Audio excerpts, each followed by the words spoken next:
Thomas, you said before you don't like the June international break because of fatigue. Do you think that was any explanation for this, or was this something more? Maybe for sure. I mean, the break is the window is the window, so no excuses and no nothing. Of course, we said this many times. I think the clubs don't like the window, and it's even like for the national teams a not easy window because they come from holiday and they come from a long season.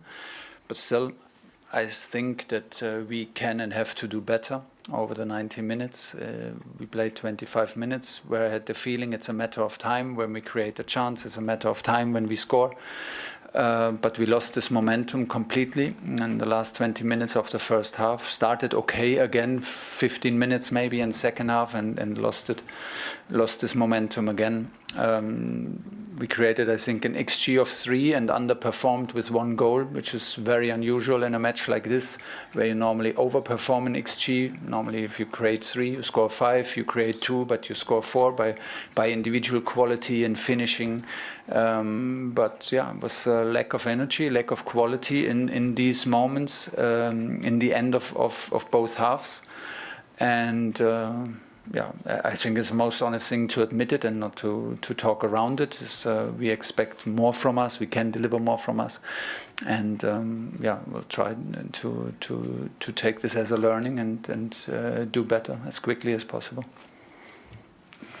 Havies dit que una explicació podria ser que el temps necessari no havia estat So obviously this press conference taking place in Barcelona. It's an Andorra home game, and all Thomas Tuchel's answers will be translated into Spanish, but we will stick with it just to hear what England's head coach has to say as they beat Andorra by just a goal to nil. Eren 90 minuts els que teníem que fer el nostre joc i aprofitar les oportunitats que teníem, i hem perdut aquest momentum. Hem començat molt bé i després ho hem perdut. Els primers 15 minuts molt bé, de tots dos parts, primera part, segona part, 15 minuts molt bé, i després un gol és molt poc, ho sabem tots. Has de tenir moltes oportunitats i al final marcar 4 gols. Això seria lo normal. Normalment en aquests partits tens més del que en si esperes. I al final, ja l'heu comentat, aquesta falta de qualitat d'energia, al final ho hem d'admitir que ha passat això. Hem d'exigir més i hem d'aprofitar-ho com un aprenentatge. Thomas? Yeah. The England fans booed at half-time and full-time, and also some of them sang abusive songs about the Prime Minister, Keir Starmer. Can I just get your reaction to both of those things? The booing is okay. First of all, support was amazing, unbelievable, created a fantastic atmosphere for a match like this. I came home, when I came out, I straight away was excited, and they made it a very special atmosphere. First of all, they were underwhelmed and not happy with our performance, especially how we ended first half. So I don't think that we can blame them for that. And we cannot even blame them how we ended the match. In the opposite, I thought they were fantastic throughout the whole match. I did not hear anything about what you said about abusive songs or chants. So if it happened, it's of course not acceptable, but I didn't hear it. Havíem sentit alguna cosa així de cançons i paraules i cridaire dels seguidors. Thomas Tuchel speaking to the press after the 1-0 win over Andorra, just listening to the translator translating his answers into England. First, he's mostly said that he expects the team to do better, that they underperformed on XG, and it's important to admit that they did expect more. They lost momentum after 25 good minutes in the first half and maybe only 15 in the second half. And he said he understands the fans booing, but thanks them for their fantastic support during the game. Tercera victòria consecutiva amb la selecció nacional. Com has vist aquest partit? I en especial vull preguntar-te com has vist el partit de Jude Bellingham. He is from the Diario Sports, and he would like to know how you see this whole game against Andorra, and mostly how you see the performance of Jude Bellingham. Well, I think I gave now a lot of explanations about the whole game. It will be a bit boring if I repeat it again, what I saw in the match. It is the third time that we play against a deep block. It's the third time we play against a 5-4-1 from the opponent, and it is we struggled heavily in the ending of the first half, in the ending of the second half, to show the quality in one-on-ones, to create overloads and create decisive situations for us, and that includes Jude as any other player. Thomas. Bé, ja he donat explicacions, abans i no vull ara repetir. So, Tuchel responding to a question from the Spanish journalism, journalist specifically interested in Jude Bellingham, and he refused really to single him out, just felt that they struggled to break down a deep block, the third time they've played against one after, of course, games against Albania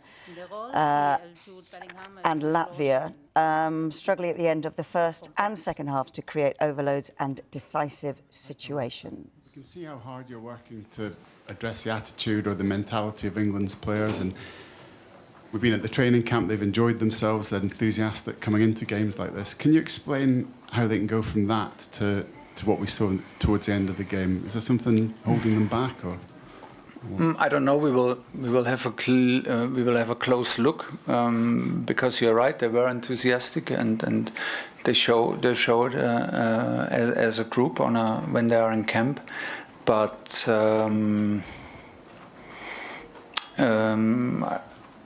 I think in the way we started the game, that in general the attitude is right. I have no other feeling and to doubt that. I think that we want to do it, and we want to play according to our principles and to the plan, and want to do the stuff that we also trained. So for me, again, that was. I felt it's a matter of time. What was the second part of your question? I forgot it. Is there something holding them back? Generally, I think matches like this can become awkward matches when you don't score a second goal. It can be stuck, and I said yesterday, then it's more necessary to not get frustrated, to not let your energy drop, to do the little things right. And I had the feeling after 25 minutes, it becomes a little bit like, that we were like, a little bit frustrated with the little things, and everybody tried a little bit different than we tried in the first 25 minutes, and becomes a bit of freestyle, and looks even more slow. It looks slower and slower and slower. There were no more movements in the last third to attack the box.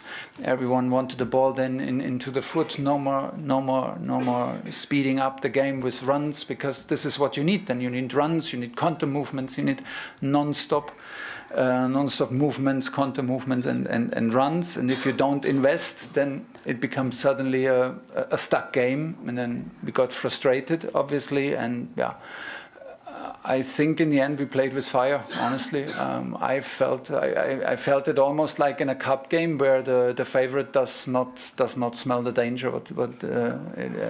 I didn't feel a team that is aware that it's only 1-0 in a World Cup qualifier, because we were like not happy with ourselves. Like, I'm not blaming them. I even feel like, okay, we were not happy, and this is stuck today. It will not happen today. And step by step the energy dropped. We needed exactly the opposite, but we couldn't deliver, and so we got away with a win. I think we still deserve the win, and we have 3 wins and 3 clean sheets. Is that right? Yeah. Okay. From there we go. So we will not stop to encourage them and make clear after we have a proper look at the match what we want from them.